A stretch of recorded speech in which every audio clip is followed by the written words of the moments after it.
Hi, I'm Carlos Riojas, and I would like to welcome you all on a special episode of the Izquierda a Derecha. As you may know, the Izquierda a Derecha is a Spanish-spoken podcast, but since this is our 10th episode, we wanted to take the leap forward and see where it goes. We would like to thank all of our listeners and past guests for following on our Kickstart journey and let us provide you with true data-oriented conversations. And for that, we wanted to go across borders and bring a great guest to talk about gender inequality and systematic racism in the US. But before we dive into that, Rodrigo, why don't we start with the headlines? Sure. Thank you, Carlos. First one, the ranked choice voting system is coming to New York City. From The Nation, in less than 2 weeks, in June 22, New York City will have the Democratic primary election, and the system that will be used to select the winner is called the ranked choice voting system. I think this is the system that most of our fellow countrymen and countrywomen friends would like to have. I know, I'm sorry that you always have to pick the lesser of the two evils, like The Nation would say. From the Wall Street Journal, the 7 strongest democracies band together again to counter China's mammoth Belt and Road infrastructure initiative by offering developing countries a chance to join and rival the $1 trillion promise from the Far East. Well, Rodrigo, it looks like it has come to this. A world war in the shape of engineering and services. Why don't we just bring back Napster and leave them nothing to steal? We don't have to rival anything. Yeah, like here, you want Metallica's new album? Here, take it. How about some Limp Bizkit? Oh, by the way, there's also a full season of Dawson's Creek. Oh, wait, hold on. No, it's just some random early 2000s porn. No, never mind. Go ahead, Rodrigo. Dawson's Creek. I used to like that. I know that's bad. But anyway, let's continue with this. The Economist against indigenous leaders. Well, it seems like that. The Economist just published an article named "A Failure to Reform Peru is Poised to Produce a Lurch to the Far Left." The article is about Pedro Castillo, a school teacher with an indigenous background who won the elections in Peru and will become the next president. It's funny how The Economist bashes people coming from an indigenous background. They're all communist, dictators, populists, AMLO, Ibo, Pedro Castillo, etc. Oh, but the other ones, they're great leaders. Come on, really? As part of the humanitarian mission, Mexico donates 400,000 AstraZeneca COVID-19 dosages to Bolivia, Paraguay, and Belize. Belize? What about Guatemala or El Salvador? I mean, I understand Belize is under Guatemalan regime and that 41% of their natives are Guatemalan. But they are their own country, you know, and they mostly speak English. They even have English Commonwealth rules on certain districts, and it's also a money laundering safe haven for plenty of drug traffic. Oh, well, now I see where it's going now. I rest my case. Yeah, let's move on.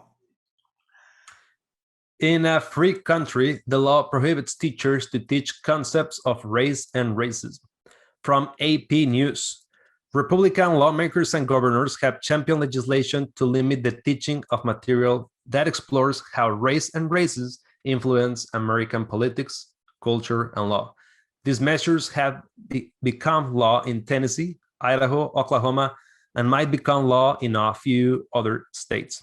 In my opinion, education should include these concepts and ideas.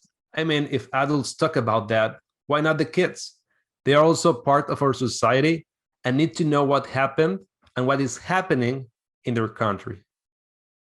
Wow, it sounds like a Disney cartoon that never ended. Anyways, from Wall Street Journal, the U.S. economic rebound from the pandemic is bringing inflation surges, with basic consumer prices rising by 5% from the last month of May to June in 2021. The Labor Department said that it has been the largest since August 2008. Well, Rodrigo, seems like that degree in economics of yours and my MBA actually paid off. Making a footnote reference of our last episode's discussion, I believe we just earned our right to say a very intellectual "we told you so." And these were the highlands, and this is...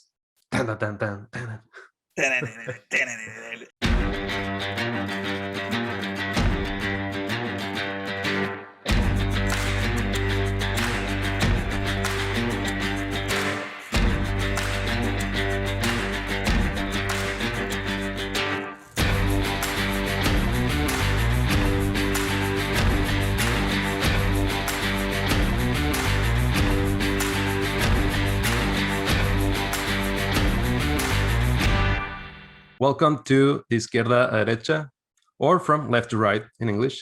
Today is June 13, 2021, and we are very excited. This is our 10th episode, and to celebrate this milestone, we decided to make it in English. And as we promised, we have a very special guest today, Dr.Wendy Castillo. She got her bachelor degree from Brown University, where she studied international relations with an emphasis in political and economical development. She also holds a PhD in educational policy from the University of Pennsylvania. And lately, she has been working as a professor at Princeton University and as a senior director of equity, data, and impact. She's always looking for opportunities to analyze data and properly communicate insights to close the gaps. Dr. Wendy Castillo, welcome to From Left to Right. Hello, everyone. Nice to see you all, pero también hablo español para después. Awesome. Sí, después vamos a tener una en español. And I want to start with this that I read yesterday from Fox News. So according to Fox News, nearly 25 states in the US are wrestling to ban critical race theory from their public schools.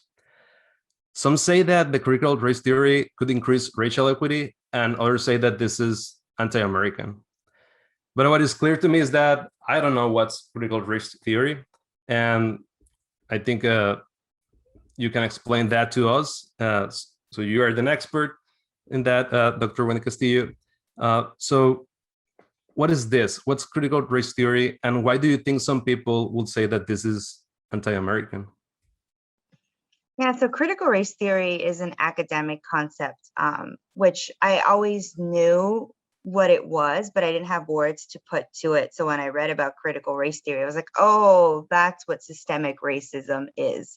So it was created in the law field, and then it was adapted into education and other different fields. Like there's Latinx crit, which is like looking at Latino and critical race theory. There's discrit, looking at disability studies and critical race theory.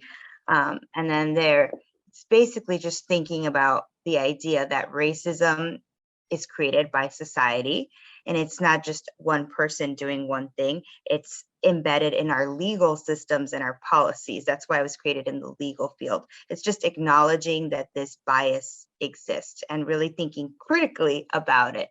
And I think some people are uncomfortable with it because it requires people to acknowledge that some people have had advantages while other people have had disadvantages. And that makes people uncomfortable because they have to admit it. So admitting it is why I think there's this pushback, because we do not want to talk about the fact that some people have advantages in this country, in the education system, in the workforce system, compared to others, and those people are usually white, and the disadvantaged people are usually people of color, Black, Latinx, women, disability, so all other minority groups.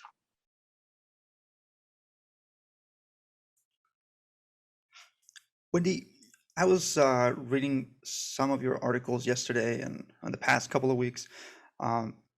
There's an article on the 74million.org. I think it's kind of old here, but you portray your whole career, well, your educational background all the way to your PhD, and you put your life into this series of stories, but you also include your studies about the wealth gap between what you earn in a certain state and what your now husband earns in another state. Could you talk a bit about that? I mean, because it seems like you already have this concept. Well, it's not a concept. You have this whole field study, but what I can't fathom here is that there are many variables surrounding that. Could you talk a bit about that experience, about what kind of variables affect the wealth gap between certain different states and races? Yeah, I think the first thing, going back to just being a woman. So we grow up in a gendered society, and women from a very early age are told that, they're really good at reading and men are really good at math. And then this is reinforced in school. So when we're choosing careers, women tend to choose careers that are on the track of, less pay. They tend to choose not engineering, not being a doctor, the ones that pay a lot more. So from the beginning, we are kind of tracked as a woman into these fields. And then when you think about the education system, people who are Latino and Black are attending underfunded schools that are not having role models who look like them, who are doctors and who are engineers and who are CEOs. So then from the beginning, the opportunities for people of color are different than for white people. And then as a woman, when this is where intersectionality comes in, which is Kimberly Crenshaw, as a woman, you're also tracked into lower professions. So then when you're out in the workforce and you're trying to negotiate your job, women are already going to jobs that pay less, which contributes to the average being less than a man. And then people of color had less opportunity to get those jobs. So that contributes to you already making decisions. So when you look, I feel like a lot of people say, well, like women, Latinas get paid 54 cents for a white man's dollar, but if you control for a profession and if you control for education, it's actually, there's no significant gap. However, I think, and thinking about quantitative critical race theory, is that if you control for that, you're controlling away racism, you're controlling away the fact that women were tracked into these lower professions. So you can't just control it away, because we created the system that put women on those paths, that put people of color on lower paying paths. That's my quick sense of it. So let me see if I understand. So this is like a cycle, right? So from what I took from what you just said is that women already pre-select the kind of job and salary that they think that they can get prior to getting screened on an interview on a job, and that they go for it because they think they got more chances. Well, women pre-select their career because of the way society tells us to think. It's socially constructed. So then once you're going to your career, you're already going to a career that pays less. But then when you're negotiating, that's a different story. That's where we can, I think, put some public policy and put some employer policies in place to be more equal.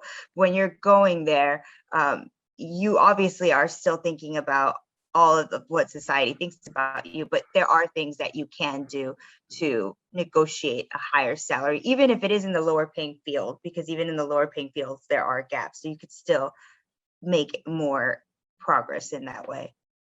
That's super interesting, because a lot of people, when they look at the data, they want to find a causal analysis in terms of statistics, right? But what you just mentioned, or what I understood actually, is that it's not all about a causal analysis, because the system, it's already like the system is already like creating the destiny, for in a word to say like that, of the people, race, say, be race, gender, etc. And with this, I want to connect this with something I read from The Economist. They said there was something like a year ago, The Economist, the newspaper magazine, published an article that it was called the new ideology of race, or the ideology of race. And they say that by analyzing the data and separating this and tackling like a specific targets, specific communities, we might be dividing the country in different groups, and which is something I don't agree with. but that's one of the schools out there, school of thought that are, I'll say, against the ideology of race. But I want to know what's your point here? What's your point of view? Do you think is this ideology of race dividing the country, or is something that we need to do in order to understand what's happening in the communities? As a data person, I really like looking at disaggregated data. So looking at data for Black women, Latina women, white women, Asian women. So I do like to divide the data, but everybody has their own unique stories. And even within that data that I just said, Latino people come from all walks of life. There are white Latinos, Black Latinos, Latinos from Brazil. Latinos from Brazil, Latinos from Cuba, Latinos from Panama. So we're not a monolith. And if you put them all together, it's hard to make anything of it. However, I think that in order to uncover inequities that the system has created, it is really important in the data side, at least, to be able to look at that data.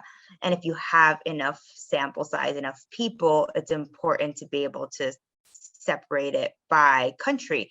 For example, Mexicans in this country have a different experience than Central Americans in this country compared to Caribbean, immigrants, and compared to South American immigrants. And if you have the data, it's important so you can start telling the story, because it's not the same story and they're not the same inequities. Some of them might be bigger. For example, Central American education gaps are way bigger than South American gaps. So it's important to think about that, so that when you are constructing public policy and you see, I have a large proportion of Central Americans in, for example, New York. So therefore, I think I should, they need a lot, their poverty levels are lower than South Americans and then Mexicans. So therefore, I know I need to put breakfast, lunch, give them dinner, give them access to other resources, because they are, they have different needs than other Latinos. So that's why I like to divide communities, because they uncover inequities. But I understand that every single person has their own story, and you can't put all Latinos together. You can't put all Asian people together. But there is, I think, some usefulness in the data and looking at them together. So, all right, I'm gonna stick with the data here. Again, back with the 74 million article. I'm gonna quote it if you allow me to. While my hometown bachelor's degree attainment rate was 8% in 2017, Chatham's, which is your Chatham, New Jersey, was where your boyfriend lived, husband lived, was 76%, a difference of 68% percentage points. The 2007 median family income in Commerce, which is where you lived, is it Commerce, California? Yeah, all right.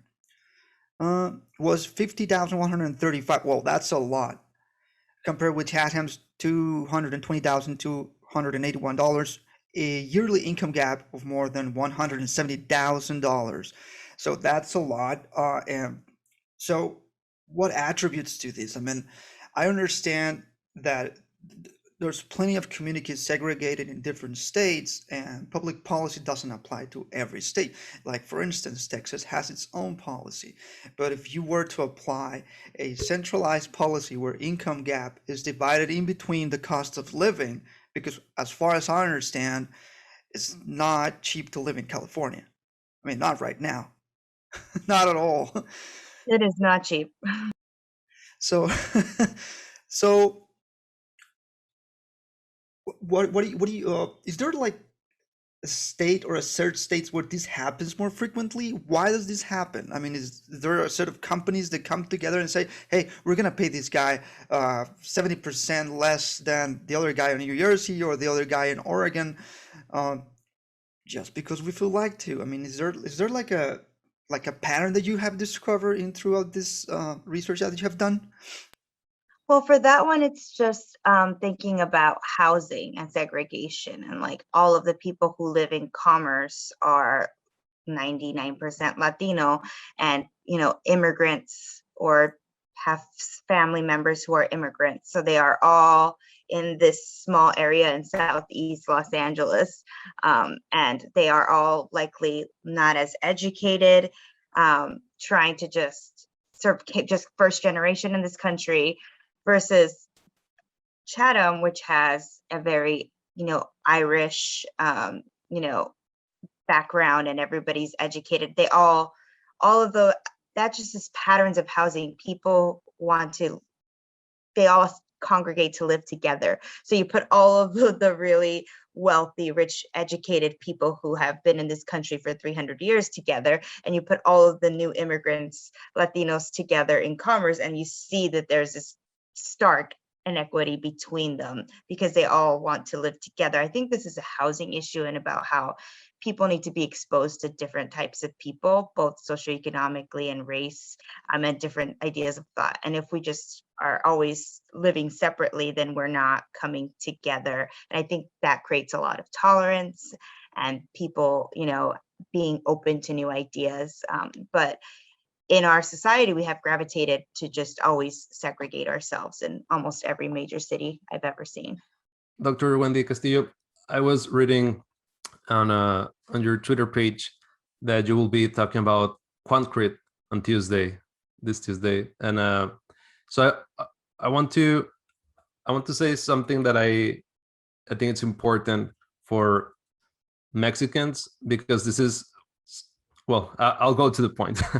So last year we had the census in the United States and also in Mexico, and it was the first time that in Mexico, the INEGI, which is the census institution in Mexico, included a question that it goes something like this: do you consider yourself from Black or from African, like African American or Afro descendant? I mean, African Mexican or Afro descendant?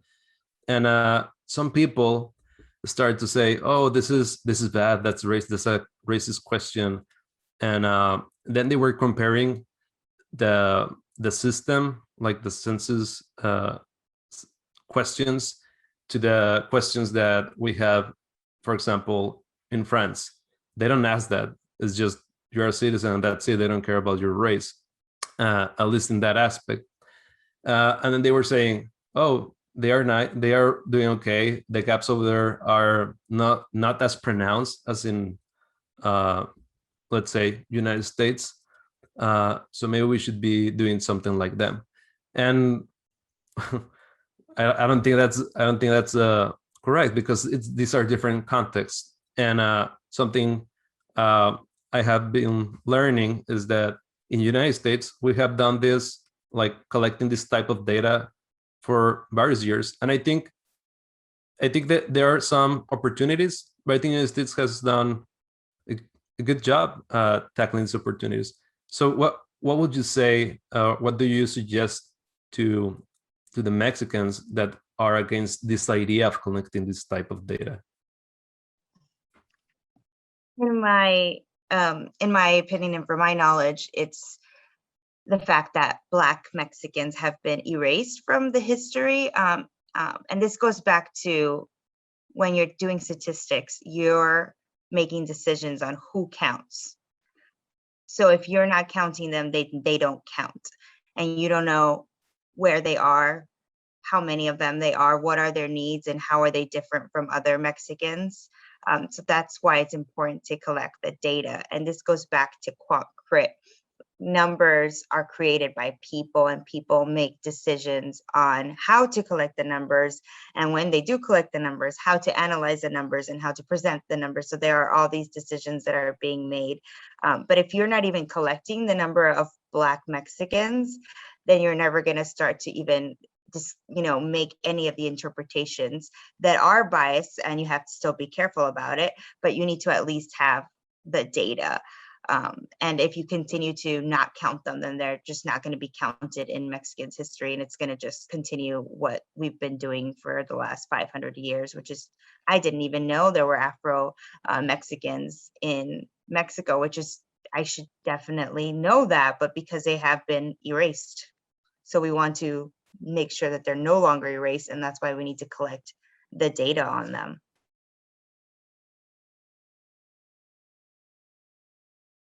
So, go ahead, Rodrigo. You want to say something?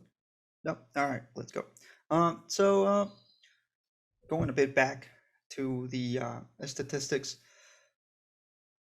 I think I mentioned that. Is there a state or a certain state where this happens a lot? Racial inequality. Well, racial inequality or the gender pay gap? I'm sorry, gender pay gap. Yeah.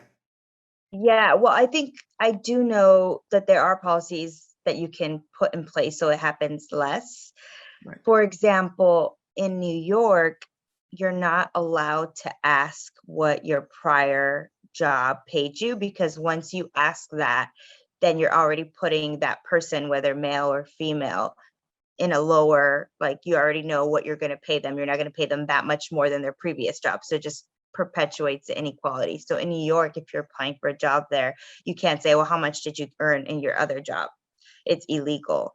And New York happens to rank as one of the states that has a lower pay gap inequity compared to other states. So there are policies, and I don't want to say it's causal, because Rodrigo, as you know, it's a lot more complicated than that, but it is, related. There is a relationship there that New York has this, and their pay gap is not as large as other states.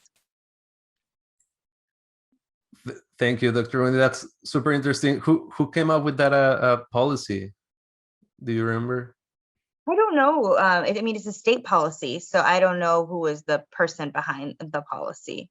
But I feel like more states are going to start adopting it. It doesn't seem to me to be super controversial, but you know how policy works. Yeah, I would like to see that happen especially in Texas, because I live there. That's interesting. All right, I have another question.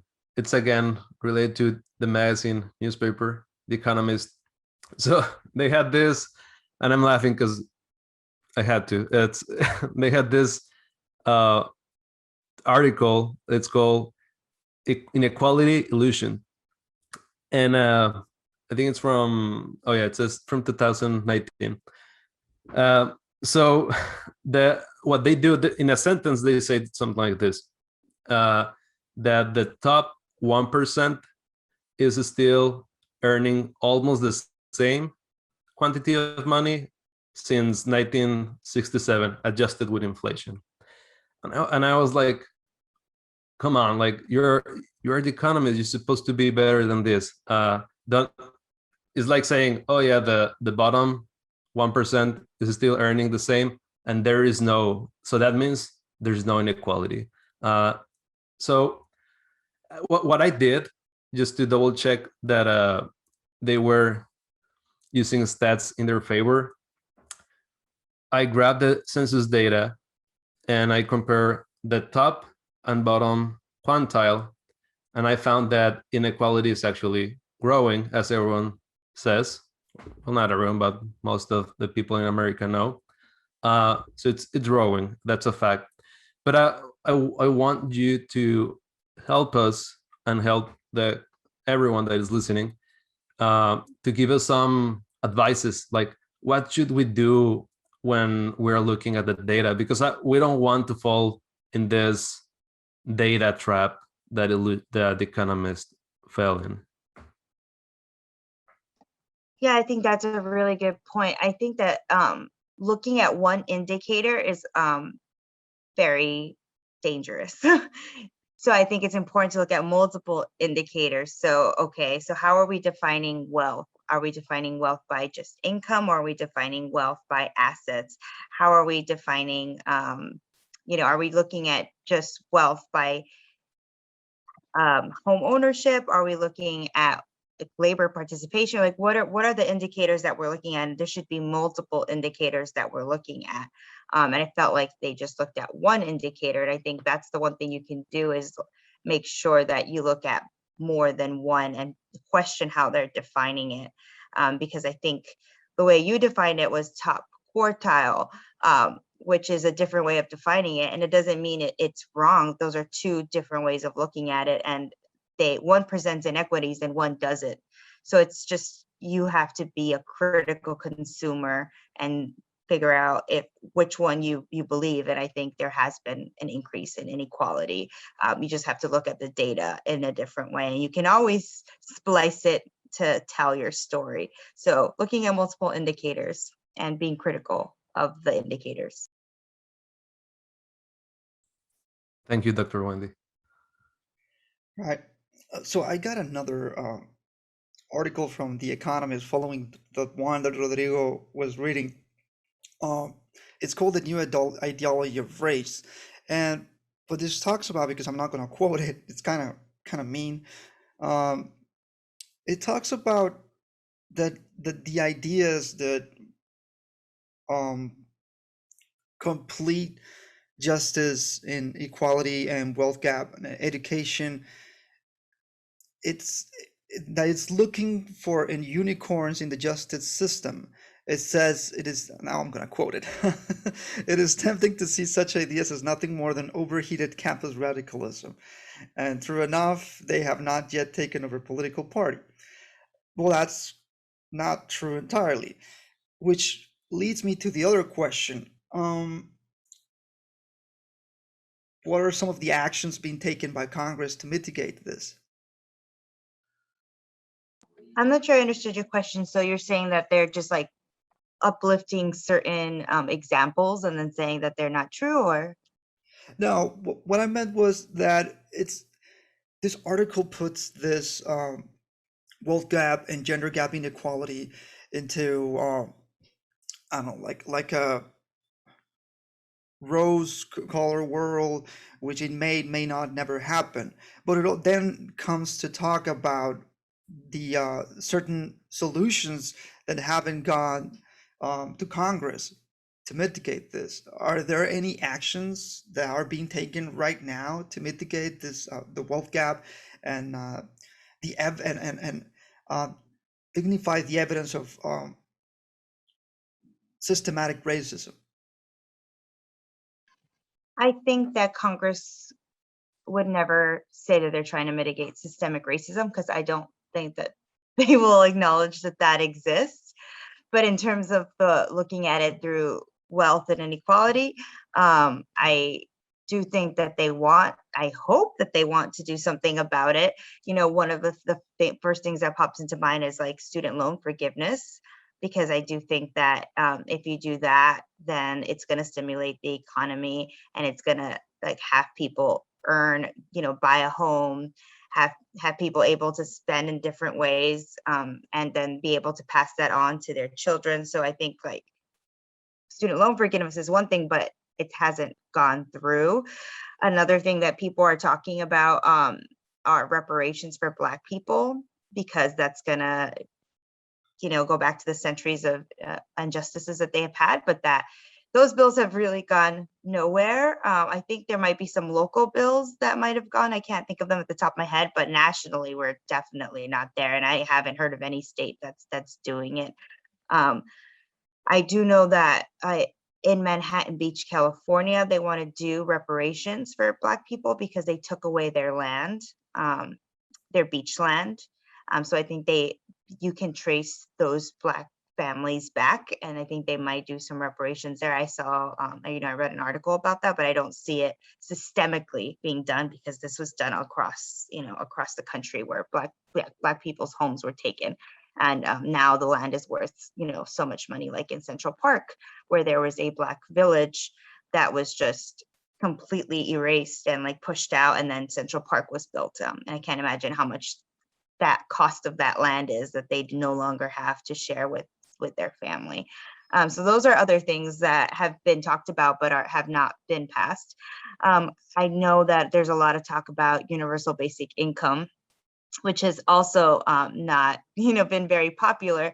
But I think, in my opinion, that if the inequalities are so large that we're going to have to start thinking about universal basic income as a way of decreasing the inequalities. But I think that that's never been very popular in the United States like it has been in other countries. So we're going to have to wait and see if that happens. And I know post-COVID, there's been a lot of money in the American CARES Recovery Act that has been put in communities, has been put in schools. But only because you put in a lot of money doesn't mean that the money is going to be used effectively or people know what to do with the money. And then the money runs out and then we're back to the inequalities. But those are some of the things that people are talking about. And then the American CARES Recovery Act is being funded. I know schools are getting a lot of money, but once that money runs out, it's going to be very important that they know how to continue to conduct their programs and keep their teachers, because very likely they're going to fire their teachers like they did after the recession money ran out. Well, that's a lot of shocking new information for me, to be honest. I did not know that about Central Park. Honestly, I was shocked. I didn't know about it. Rodrigo, go ahead. Well, I think that's the gentrification, right? That's how they call it. When Dr.Wendy? No, so in like 1800s, in like the late 1800s, they wanted to build a park, and there was a village, a Black village in Central Park, what is now Central Park, but it wasn't Central Park. They just a lot of Black people lived there, and the government came and said, we're going to build this park and you're all going to have to leave. So they displaced Black people. So if you think about, like, if they would have kept their land from, this is a whole village of Black people, from, what is the generational wealth that would have been created. So a lot of that type of people are starting to think of how do we pay back those families. But people are also talking about slave reparation. But this village, you go to Central Park right now, you can read about it, because now they've put lots of different posts so you can read about what it was. I think it was called Seneca Village. Let me make sure. Okay, that's interesting. I need to go and visit there. Never been there. I want to connect one idea that you mentioned, which is universal income, basic income, with something that I think it was the campaign from Bernie Sanders was also supporting. Well, not exactly that, but I don't remember if exactly that, but there's this idea, or there's this thing that's called the modern monetary theory, MMT, something like that. That I think it says that if your country has its own currency and you don't have debt in other currencies, then you can actually print money, give it to the people.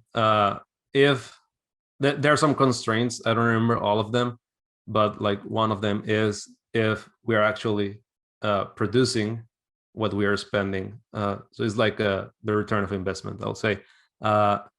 And what I understand about this modern monetary theory is that it's possible in the United States. So I think we should explore that opportunity in the States and see how the market reacts.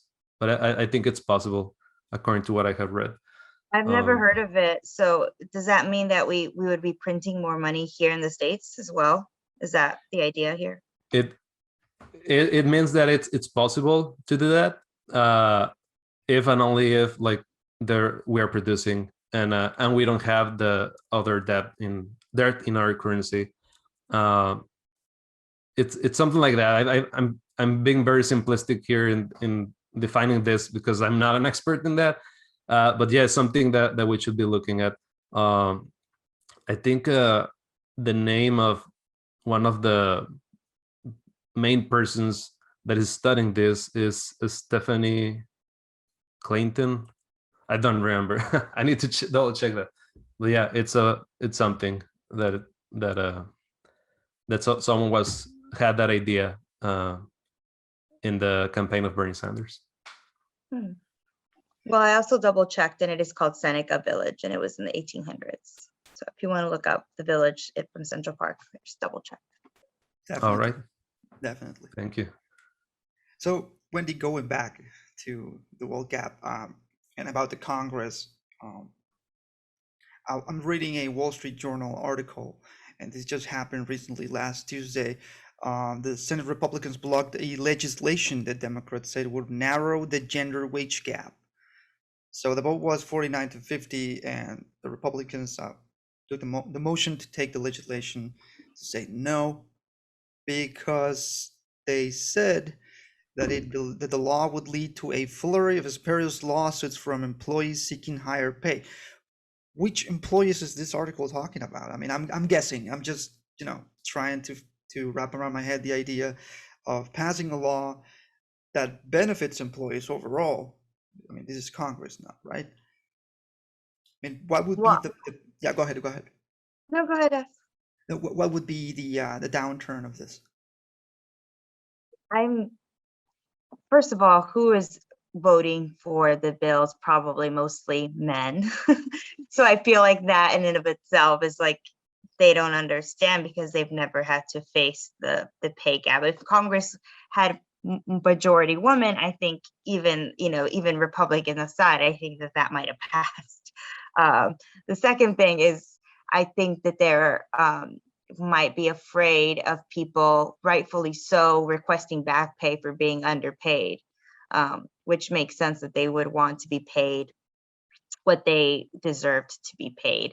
But looking forward, it would benefit everybody to make sure that women are being paid the same as men. I've never thought about the back pay issue and what that actually means for companies. I feel like for large companies, it's not as important, but for smaller companies, I can see that hurting them because they don't have the capital to pay the back pay. But for larger companies, so I feel like a better policy could have had more subsidies for smaller businesses that may have needed support in making sure the back pay happened, because I could see that the lawsuits happening. Doesn't mean they're going to win though, but if they did.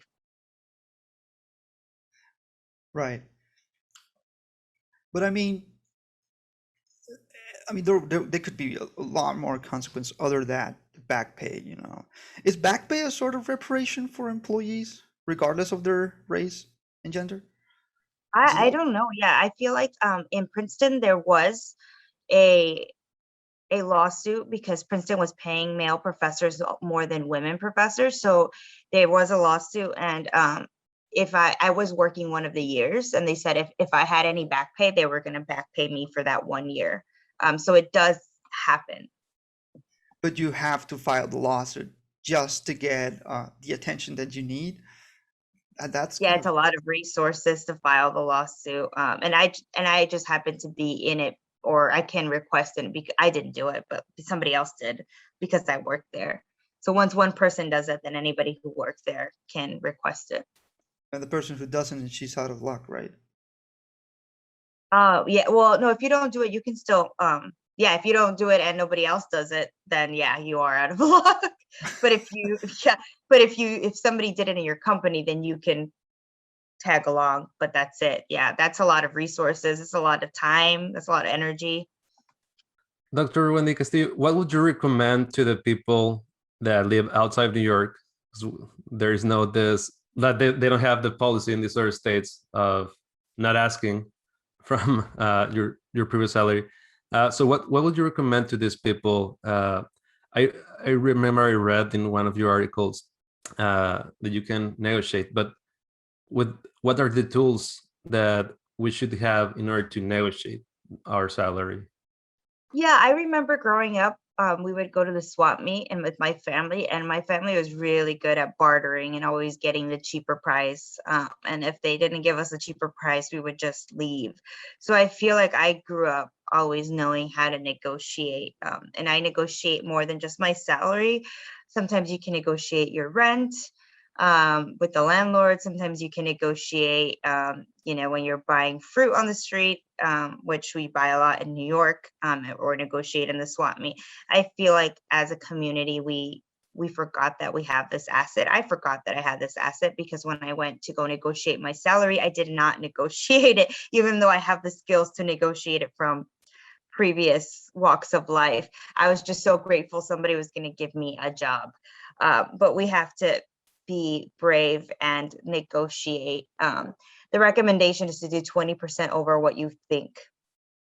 And then they're going to bring you down and you're going to find a median. But I think other things are just being transparent with your own salary. I try to always tell people what I make in my job so that other people who have my title, we're getting paid the same. It benefits me and it benefits them, because like if I'm getting paid more than them, then it's going to benefit them, and there should be equality. And if I'm getting paid less than them, then I should, advocate for myself. So always talking to each other. And it's a thing in white culture where people don't like to talk about how much they make, but I feel like Latinos always like to talk about how much they make. I don't know, in my family it's like, how much do you make an hour? Oh, well, this person makes this much an hour. But that's actually good for transparency. And then the other thing that you can do is just do your online research and see how much, if you don't have numbers for your company or your organization, then you can look at similar numbers of that title in other organizations and make sure that you're landing somewhere that's fair. So doing your research and then being open about your pay. Thank you, Dr. Wendy. I just remembered an event that happened in Monterrey with a friend. They do, like you said, they do share, or they ask how much you're earning. And I had this friend that he was like, hey, Rodrigo. Oh, by the way, I study economics, he studied engineering. So in Monterrey, some people think that by studying engineering, you are superior. So this friend, he was like, hey, Rodrigo, how much are you earning? And I was like, oh, I don't want to talk about that. But he asked like 3 times, and I was like, okay, I'm earning this. And then he got mad. He was like, how is that possible? I am in engineering. But yes, just want to insert some humor here. But yes, that people, Latinx community, they ask, or they just say, yep, I agree. But white people don't. They're very like guarded about that type of thing. They're not as open about those things. Yeah, I was adding an input there. It's kind of a professional mannerism here in Monterey to talk about what kind of field of study you're into, and depending on that, you will have a different salary and future track record or whatever.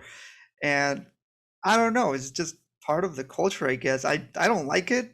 I don't like titles, but there's some people that actually get into that so much and they start a heated debate. Yeah, no, I think the questions that I had, you know what? There's something very important, Dr. Wendy. You mentioned intersectionality and I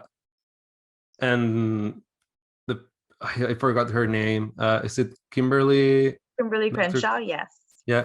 Can you talk about Kimberly and intersectionality a little bit, please? Yeah, let's. So critical race theory is acknowledging that racism exists and that the systems and policies are perpetuating racism. It's not just like me or anybody else calling somebody racist. What she did was basically say that it's not just about race, but there are other things. For her, it's like being a woman, and it's like the interaction between the two that reinforce each other. So when somebody looks at me, they don't just see a Latino person, they see a woman who is a Latina, and those create these biases that are interacting. And intersectionality can also be about disability theory. So like when you see somebody who has a disability, you don't just see them as a person, you see them as a disabled person. And then if they are Black or Latino, then you see them as a Black, Latino, disabled person. So it's not just about being disabled, and it's not just about being Black. It's about how these intersect and reinforce each other in our society. So that's what intersectionality is how our different identity as an immigrant, identity as a woman, identity as a disabled person, different identities, a first generation college student intersect and how we are perceived to society. And do they evolve, Wendy, Dr. Wendy? I mean, because I from what I understand, that Kimberly Crenshaw wrote back in 2004, it says people live in multiple personalities that are molded according to the social context in which they're involved. Do that evolves through time? I think depending on what the identity is. So like, I think that being a woman and being a Latina, I don't think that's going to evolve. However, the way Latinos are viewed in this country might evolve. A lot of people have talked about how Italians were once considered ethnic and then they became the newest white people. And some people have theorized that Latinos are the next white people. So if Latinos become assimilated like Italians did, and we become, put in the category of whites, then I think the way people perceive you could evolve. But in the near future, I don't think that's going to happen. It took 100 years for Italians to be perceived as now the new white. And we shall see if that happens to Latinos. Wow. Well, that's really something. I mean, because from what I've got, was Latinos are becoming increasingly how can I say it? I can't find the word, but they're growing into Multiracial? culture. I'm sorry? Multiracial? Because we're also like, becoming Oh, multiracial too. well, yeah, but I mean, the Latino community is growing in America, and there's, it's getting even bigger than white people as far as numbers go from the last time I read. And but they're also not, appropriating anything, and that's great because they have this set of respect for all different cultures, at least from my point of view, and for me that's great. Where do you see Latinx in the next 10 years? Because from what I've seen, America is going through a transition from different kind of industries where not only Latinos but Black people and I mean, I'm sorry, African Americans and Well, it's okay to say Black. It's okay to say Black, Carlos. I think I learned when I lived in Miami that some people are not African American, some people are Black. Like Haitian immigrants are not African American, and Jamaican immigrants are not African American. So when you say Black, it could be looked at as a more inclusive term for the Black diaspora of people who are perceived as Black. right, we'll keep it at Black. Well, from where I wanted to go here is that when people say, well, you just said that Latinos are becoming the new white, but I think it's more about the inclusion on the American society as a whole, not only just because people are accepting them as white people, or when the Italians became the new white.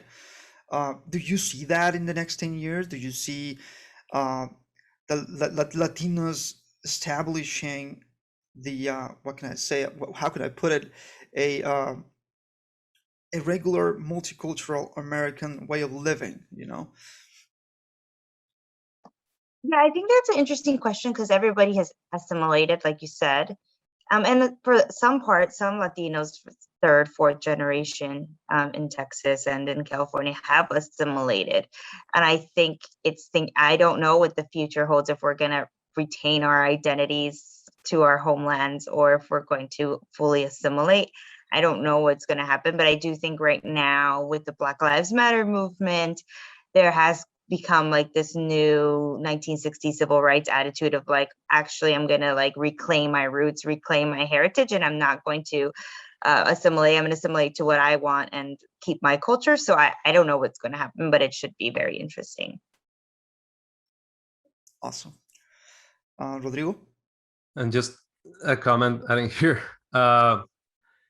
Yeah, it might happen that for the Latinx community will happen, or and maybe especially, well, I don't know if it's especially, but since I'm Mexican, I have seen that some Mexicans they feel like they're white, and I don't know if it's because the money they earn, and this is in Mexico. What my experience in Mexico, in Monterrey, but that some of them they feel white, and and not in a good way. There's actually this concept that some of we call them white chickens, and they feel, and it's real. They kind of feel like I said, superior. They have more power, and yeah, I think it's sad. I mean, yes, maybe the color of your skin, it might be white, maybe you have more money, etc. But you're doing exactly, because this is the same people that go to Texas, to McAllen, to the border, etc. Cities, and they buy and they say, oh, over there in the United States, they're discriminating me. But you are like, these people, they are doing the same in Monterrey, or in border cities or wherever they live, just because they have more power in monetary terms. So I hope it doesn't happen. That doesn't happen in the United States. I hope it's we keep our mores and culture, traditions, because that's yeah. I just don't. That, I think that's beautiful what we have. Just keep it. Like, for example, I am. I don't have my parents here, so I can say, is this a generation zero or first? I don't know. But I'm keeping my traditions, and I'm also trying to include some of the new ones, right? Like from the community where I'm living. So that I think that's nice. Like you can incorporate new ones, but keep yours, because that's like you said, you don't want to erase that. 100% agree. And yeah, Carlos, if you have something else, or No, not really. I mean, I'm okay with that, bringing the Mexican culture down to the US, as long as we don't put music too loud and annoy our neighbors. I think I'm okay with that. Everybody could be okay with that and agree with that. Wendy, that's an hour for all of us here. Rodrigo, is there anything else you would like to address? Are you done? Are we? yeah, I want to say thank you very much, Dr.Wendy Castillo. And this was From Left to Right. Bye, everybody. Bye-bye. Bye.